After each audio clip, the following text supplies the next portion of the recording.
Working with DJ-driven music, it needs to fit into a structure that fits with everything else, and that's basically 16-bar blocks. Minor changes maybe every 4 or every 8, and if you go outside of that structure, nobody can mix it, so they don't play it. In terms of the length of the introduction, 32 bars is probably the minimum that you do, maybe 48.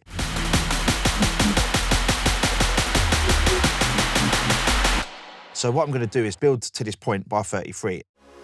Just doing that will work to build tension, to stick on one chord. That can just sit underneath everything.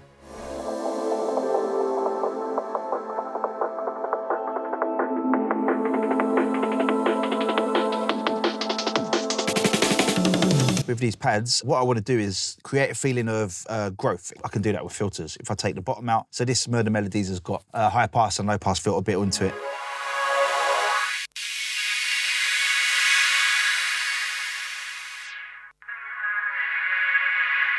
We can open the filter in both directions, but you'd see it get bigger because you're allowing more frequencies to play. So that's something I will often do, starting sort of thick and warm and then gradually opening the tops up. So I've got both filters running. I'm gonna take the bottom out as much as I can before it just disappears. The low pass is at 420 and the other's at 319. They're almost on top of each other. There's a very small amount of frequency coming through.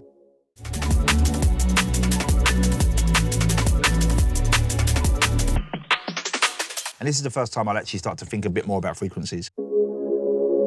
And you can just see what we've got here. We've removed all of the tops. So now I have to start thinking a little bit more about EQ to help things fit together. That hook element I'm really into, so I want that to be more prominent. The easiest way to make something more prominent is to boost it at 2 or 3K.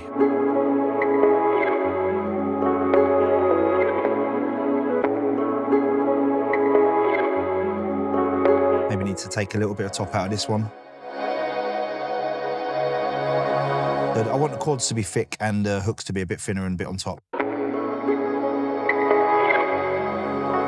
So that now stands out in the mix. I maybe have to EQ it down in one particular area after that.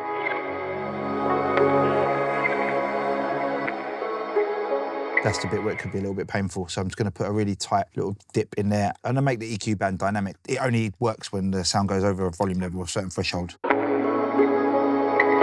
So you see it only working when it's too loud.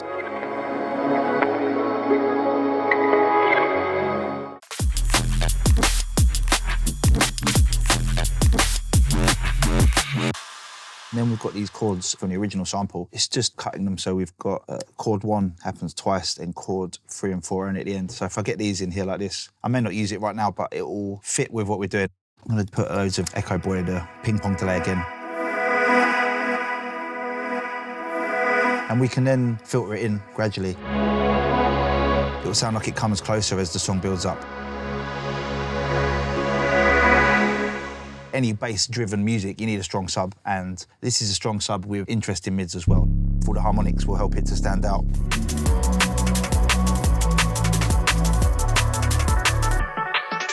So what I need to do is think about what notes we're using all the time in the chords, and that's what I'm going to use for my bass. Following the chords means it's going to work in terms of harmony. Using 3 black notes, D flat, G flat, A flat, B and F.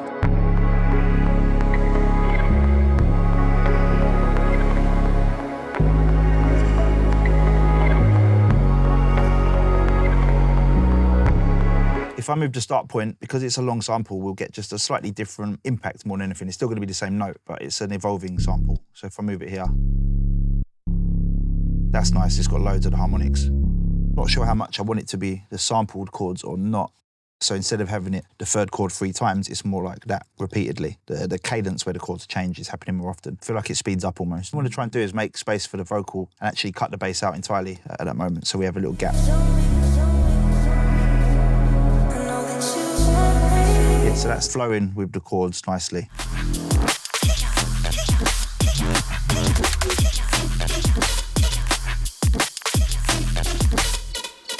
the main reason I spent so long building hooks and chords and variations of the same idea, because then it means that the arrangement can progress quite easily by just taking things out and putting them back later, and it doesn't feel like the song is empty when you take things out, because we've got other elements that can work as well. And so what I'm doing now is sketching out 64 bars where the drums and the bass are rolling at least before considering a breakdown. I'm arranging it without listening because I know what everything is. The colours are really important for that. What I'll do is put down a rough idea for an arrangement. I'll go through it and start to decide whether it feels like there's enough happening.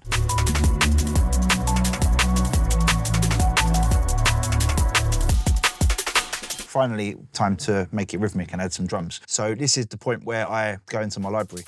I definitely want something more like this, more rolling, flicky. That's quite a good starting point, actually. I really like that break. It's rolling out and giving us the essence of what we need drum-wise.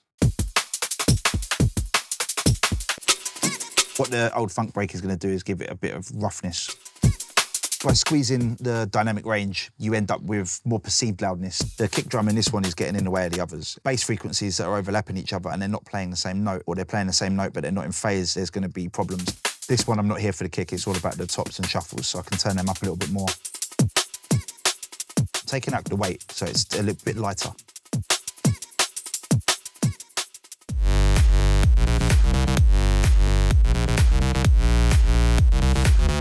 Despite the fact that they're all quite controlled and precise, when you put them all together, there's always going to be volume spikes. And this is where I'm using this oscilloscope to look at.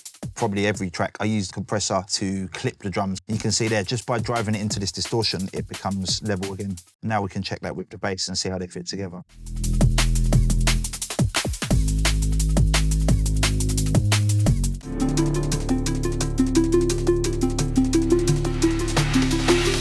Generally, the 8th and 4th bars are where the most variation will be. So what I'm doing is using that twice, so the 8th bar isn't quite as varied on the first time around. By building them in 8-bar blocks when I'm doing my pre-production sessions, it makes this so much quicker because I'm not copying one bar again and again, I'm copying 8 bars and it's much easier to read the page. And then I'll bring in a shaker at this point.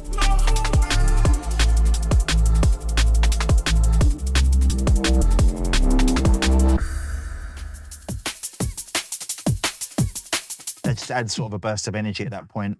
And then going to take all the drums twice and then add in more tops, more shakers.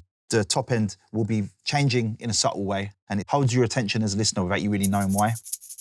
Just subtle variations of texture mean you kind of have to keep listening.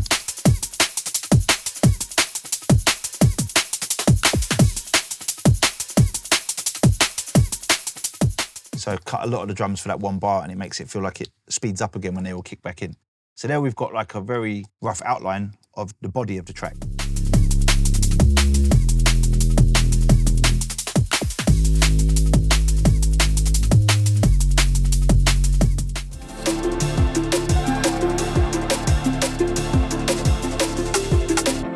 So now I have to work out how to link the two parts. So get this sort of the tension and release. I want it to introduce the drum pattern but not give the whole drum pattern away.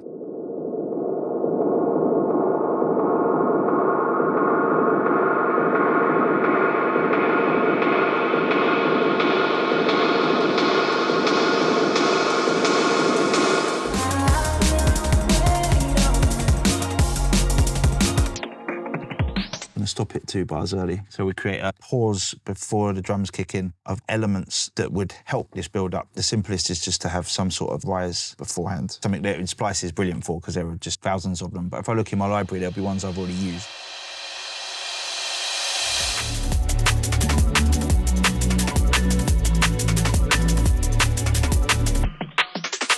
So I'm going to cut all the drums when the vocal hits again. I'm going to put all of the hook parts in. So the breakdown moment will feel like a peak, and the part of the development of the song further will be on that idea of how can I use the elements differently when it comes around the second time. I am actually thinking about the way the elements are combining in different parts and having as much of it in the breakdown to then strip back and drop with maybe a lot less. And I will do this kind of a rough outline copy-paste arrangement just so I can decide which bits I like and don't like. That's going to be too little at the moment, but I'm interested in how it feels to drop with almost nothing second time around. What I'm going to do now is turn all the groups down so there's some headroom.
reinforcing the message.